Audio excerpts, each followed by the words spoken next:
다윗의 기도 이유, 기도의 능력 7번째 시간입니다. 오늘 이 새벽에 특별히 다윗의 시편을 함께 묵상하면서 하나님께서 우리에게 주신 이 기도가 능력이 되기를 원합니다. 우리가 잘 아는 바대로 다윗은 하나님 앞에 세움받은 왕이었음에도 불구하고 그의 인생 가운데는 참 많은 고통과 핍박과 아픔이 뒤따랐다는 것을 우리는 잘 알 수 있습니다. 오늘 본문의 배경은 다윗이 사울의 칼날을 피해서 약 한 10여 년 정도를 유랑 생활을 하는 거죠. 심지어 그의 적군이었던 블레셋에까지 망명을 가기까지 했습니다. 그런 바닥 인생을 딛고 다시 돌아와 회복의 자리로 섰던 다윗이 유일하게 회복할 수 있었던 길은 하나님 앞에 엎드려 기도하는 거였습니다. 특별히 오늘 다윗이 회복의 시간을 갖는 이 장소는 어디냐면 아둘람 동굴입니다. 아둘람 동굴.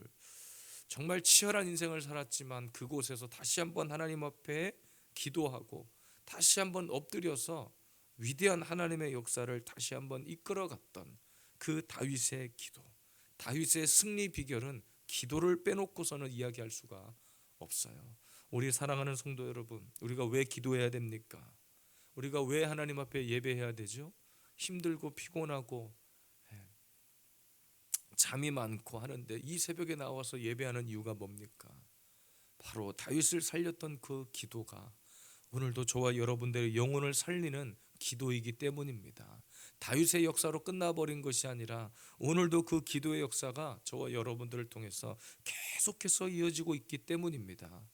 피곤하고 힘들지만 우리 피곤한 육체를 가지고 나왔지만 요나가 고백했던 것처럼 피곤한 중에도 우리가 기도해서 문제를 돌파하고 상황을 뛰어넘고 여러분의 가정의 아픔이 치유되고 하나님 앞에 응답받고 다시 한번 놀라운 회복의 자리로 나아갈 수 있기를 주님의 이름으로 축복합니다. 오늘도 다윗이 평생에 기도했던 이유 말씀을 통해서 함께 살필 때 오늘도 우리가 기도할 수 있는 이유가 되기를 원합니다. 첫 번째, 다윗의 기도 이유. 다윗이 기도할 수밖에 없었던 이유는 주께서 내 길을 아신다라고 고백했어요. 3절, 내 영이 내 속에서 상할 때에도 주께서 내 길을 아셨나이다. 내가 가는 길에 그들이 나를 잡으려고 올무를 숨겼나이다. 내가 가는 길에 그들이 나를 잡으려고 올무를 숨겼나이다. 여러분, 악인들이 나를 잡으려고 숨겨놓은 올무를 우리가 알 방법이 없어요. 우리가 그들을 꿰뚫어 볼 방법이 없습니다. 그래서 우리는 항상 악인들에게 얻어맞고 상처투성인 삶을 사는 거예요. 그런데 하나님 다윗의 길을 아셨습니다. 그리고 다윗의 기도를 통해서 다윗의 길을 여셨습니다. 그러니까 여러분, 다윗이 하나님 앞에 기도할 수밖에 없었던 이유는 하나님이 피할 길을 알려주시고 그가 가야 할 길을 알려주실 수 있는 유일한 분이라는 것을 깨달았기 때문입니다. 치열한 삶 속에서 우리가 왜 기도회를 선포하고 새벽과 저녁에 이렇게 일주일 동안 고생하면서 기도합니까? 물론 고생은 아닙니다. 그러나 이렇게 시간을 들이고 마음을 들여서 기도하는 이유가 뭡니까? 악인들의 올무에서 나를 건져낼 자, 그런 악인들의 길에서 그 함정에서 나를 건져낼 자, 나의 길을 아시는 분이 하나님밖에 없기 때문입니다. 이 세상에 많은 사람들이 길을 찾아 떠나잖아요. 보이진 않는데 길을 찾아 떠난단 말이에요. 나름의 방법대로 길을 찾아 떠납니다. 돈을 찾아 떠나고 사람 찾아 떠나고 직장 찾아 떠나고 학교 찾아 떠나고 다 떠납니다. 그런데 명확하게 그들의 앞길을 예비해 주신 알 수 있는 길은 단 한 곳도 없다는 거예요. 한 치 앞도 내다볼 수 없는 겁니다. 여러분, 치열한 상황 속에서 우리에게 피할 길을 여시는 분은 하나님밖에 없습니다. 다윗이 경험한 기도의 능력은 길을 내주시는 하나님을 만난 거예요. 그것이 기도의 능력입니다. 우리가 오늘도 이 새벽에 엎드려 기도할 때 하나님은 사막 가운데 길을 내십니다. 사막 가운데 강을 내실 것입니다. 여러분의 인생에 보이지 않는 길을 주님이 열어주십니다. 그것이 기도의 능력입니다. 막막하기만 했던 내 인생 가운데 하나님이 빛으로 다가와 주셨거든요. 어둠 가운데 있었던 우리 가운데 하나님이 빛을 비춰 주셨거든요. 여러분, 깜깜한 어둠의 길을 갈 때 그 후레쉬 하나 있는 것, 랜턴 하나 있는 것이 얼마나 소중하고 귀합니까? 요즘이야 핸드폰이 나와서 핸드폰만 키면 빛을 비추지만 저렸을 때만 해도 동네 정전이 되거나 하면은 촛불을 켜고, 그마저도 촛불은 있는데 성냥이 없거나 라이터가 없으면 그냥 깜깜하게 그러고 있는 거예요. 하나님이 어둠과 같은 진흙과 같은 우리의 인생 가운데 찾아와 주셨어.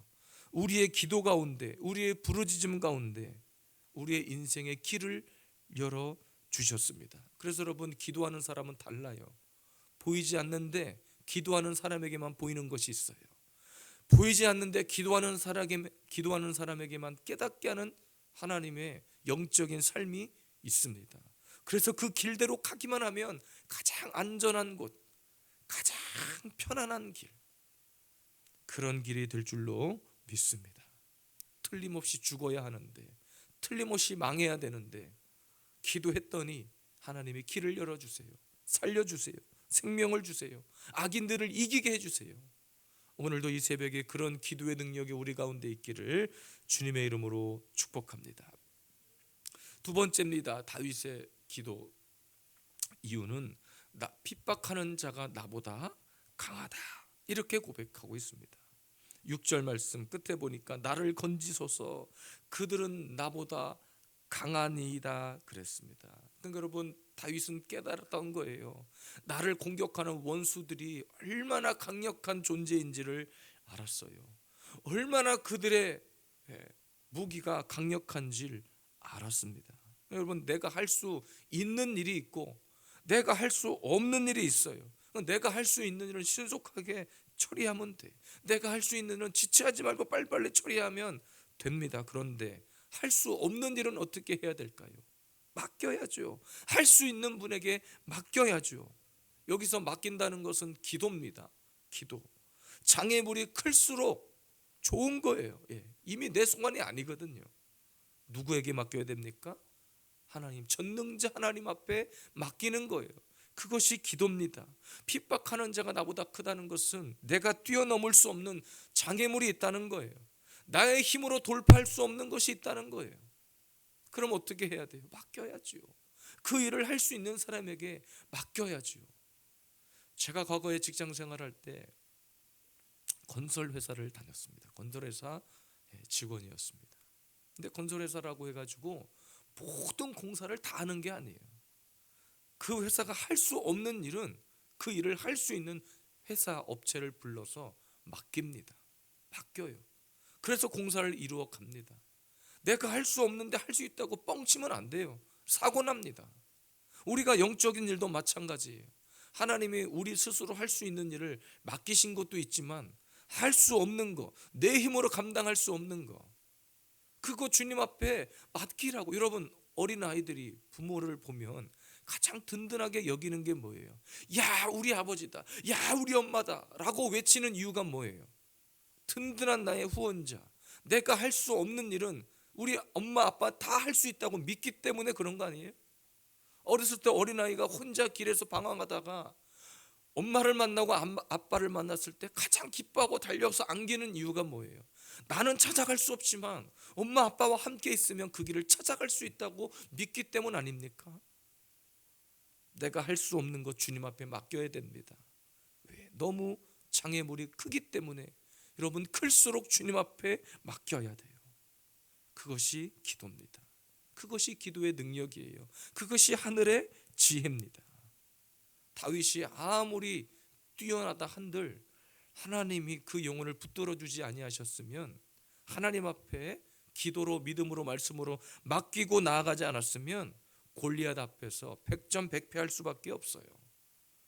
너무 눈에 보이는 피지컬만 봐도 골리앗을 상대할 수 있는 다윗이 아니었습니다. 근데 여러분, 그 순간 다윗은 선포했어요. 기도한 거거든요.